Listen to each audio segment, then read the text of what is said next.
Right, time now to look at the rural property market, and we do that with the GM of Rural Property Brokers, Conrad Wilkshire. Good morning, Conrad. How are you? Morning, Hamish. Morning, Dom. Yeah, good. Morning. Hey, look, what's going on in the background there? You sound like you're somewhere pretty interesting. Yeah, actually, yeah. Well, it is. It's we're out at Westbury Stud there at Karakaway. We're part of the NZ Realtors Rural Conference, and we're been had Russell Warwick has just shown us around an absolute brilliant start. And it's fair to say the country's in good heart if this driveway's anything to go by. That's picture postcard stuff, isn't it, out there at Westbury there? Great part of the country. Right, let's talk this fresh water, the policy statement around that and the implications for real estate. Well, look, I think the first thing is that, there has been an awful lot of conversation with farmers around changes in freshwater standards and what the implications are for farming policies. And I think those in farming are actually becoming more and more aware that these policies are actually in force. But I think a lot of the focus has been on Canterbury and Southland, but actually these standards apply across all regional authorities up and down the country. And I think there's maybe a bit of a gap in understanding around that in the first place. And it's all zeroing in on the intensification of farming, particularly winter grazing and particularly dairy.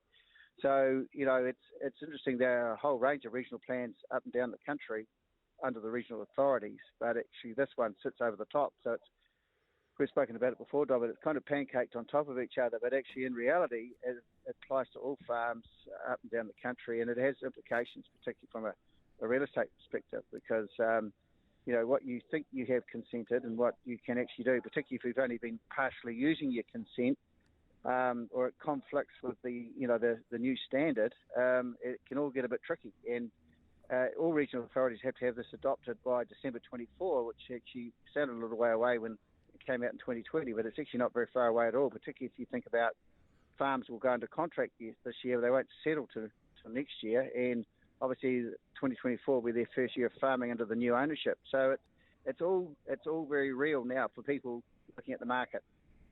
So the advice then surely would be obviously for people to, if you're looking at selling or buying in this environment, then, you've really got to do your homework, don't you? Yeah, and actually I'd actually say to our farmer listeners is actually across the board, it's not even those just preparing their property or thinking about their property from a sale point of view, but actually some of this work could actually be good time invested, particularly over the winter on some of these very wet days, is actually just doing a little bit of homework full stop. But particularly for those that are contemplating a sale or looking at the options, there are some 101s. I don't want to bore your listeners to death, but there are a couple there, Dom, that I could probably rattle off that might be worth thinking about. Well, give us a couple of headliners then. Okay. If I put you to sleep, you let me know. But but I think the first thing is just actually have a review of all the consents that are held and get really clear on that.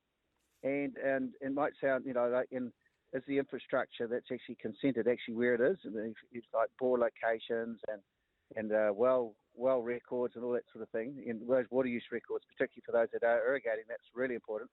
But also, the one that actually can trip a lot of people up is actually the evidence of the actual land use. And while each regional authority has different reference periods, as it relates to the freshwater standards that sits above all of it is the 2014 to 2019, and just being really clear, particularly around winter cropping and what was actually cropped, because some of the reporting obligations now in terms of being able to evidence that are quite onerous. And so, it's 5 years there as a reference period. And, having a looking at the dairy farms, a lot of people need to be really clear on what the effluent storage requirements are and the obligations around that. A great majority of dairy farmers, I believe, are, but actually having good records of all that. Greenhouse GHG numbers, methane, nitrous oxide, and what the estimates sit around that.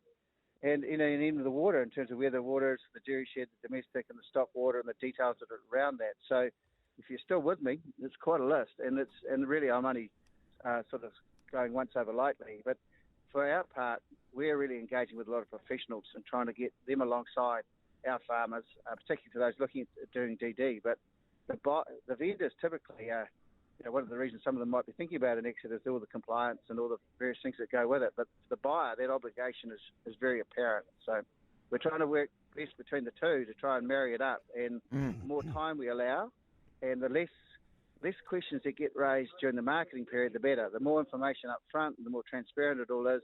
And the transparency is more around just the time it takes to pull it together. There's nobody's withholding information, but some of these records aren't always all to hand. Yeah, exactly. I mean, when you look at that, I mean, it's you're right to say you got to, you get the professionals in to look at the, I guess, dig into the nitty gritty of these things, because there's clearly a lot to get your head around. Getting a headache just thinking about just what you've mentioned so far. Just if you had to go through that process, my God, it could just be so laborious. Or if you think in practical terms, some people are looking at winter grazing now, bring it in-house, the cost of feed, and actually maybe growing more feed on farm. These are all rational decisions that farmers should be considering, particularly as the cost inflation is creeping in. But actually some of that isn't as straightforward as you might perceive under these new standards, and getting advice on that sooner rather than later would be, I think, particularly in these winter months, I know many farmers, particularly under calving right now, are pretty tapped out, but maybe putting somebody else on the job to do the work and do some homework for you could be high gain. Yeah, it sounds to me, Conrad, like it's more than a couple of rainy afternoons, isn't it? But can't, I know it's minuscule in comparison, but when somebody's marketing a residential property and they don't have everything in line, it's just a big hold-up. But some of the things you're talking about there, I mean, I'd just about say you just about definitely, if you're considering selling, get all that done. Have it all done. We'll put it this way, it can be literally thousands and thousands of dollars a hectare, the difference between a confident proposal and one that's left some questions, because what the market typically does, and I think I've said this before too, but the market always discounts uncertainty. The quote book, that is it's a good one, that one. Your point about confidence, because once people start asking questions, man, you lose interest when you're asking those questions. You tend to lose interest pretty quickly, don't you? So that's great. You just tend to dial it back, Yeah, that's right. Yeah. But look, the good news is the market is in good heart, and actually, we're getting some quality listings even through the winter period, and there is real demand, and we see for the underlying valuations that support our strong primary sector across the board are in good shape, and we're paid to be optimistic, but we're seriously, genuinely actually looking forward to this season. We think while there's definitely some cost inflation and some issues impacting farmer confidence overall, the rural real estate market, in terms of the underlying valuations, we believe are in good shape. Yeah. Right, Conrad, what was that again? Just quickly give me that quote again. It's... The market always discounts. Where people aren't confident, the market always discounts it. Market always discounts uncertainty. Yeah, that's it. That's the one. That's the one. Yeah. Do you want me to remind you of your previous best, seeing as that you're swanning out on a farm on a nice horse stud today? I think we should close the call. Very good. Thanks very much, Conrad. That is Property Brokers GM of Rural there, Conrad Wilkshire.